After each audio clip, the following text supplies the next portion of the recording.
عن فوائد الصدقة.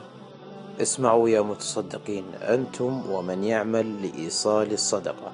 1. الصدقة باب من أبواب الجنة. 2. الصدقة أفضل الأعمال الصالحات، وأفضل الصدقة إطعام الطعام. 3. الصدقة تظل صاحبها يوم القيامة وتفك صاحبها من النار. 4. الصدقة تطفئ غضب الرب وحر القبور. 5.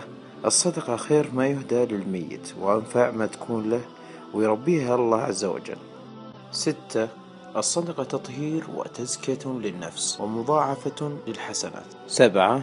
الصدقة سبب سرور المتصدق ونظرة وجهه يوم القيامة. 8. الصدقة أمان من الخوف يوم الفزع الأكبر وعدم الحزن على ما فات. 9. الصدقة سبب لمغفرة الذنوب وتكفير السيئات. 10. الصدقة من مبشرات بحسن الخاتمة وسبب لدعاء الملائكة. 11. المتصدق من خيار الناس والصدقة ثوابها لكل من شارك فيها.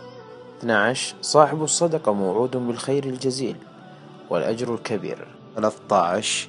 المنفقون من صفات المتقين والصدقة سبب لمحبة عباد الله للمتصدق.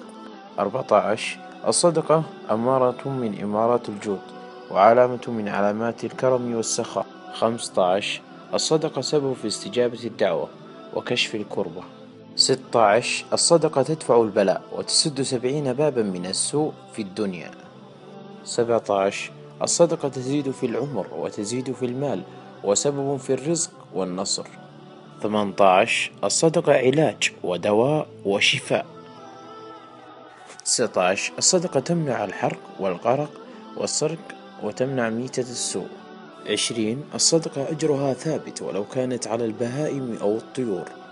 وأفضل صدقة تفعله الآن هو نشر هذا الكلام بنية الصدقة، لأن كل من يطبق هذا الكلام ويعلمه للأجيال القادمة أجره لك بإذن الله.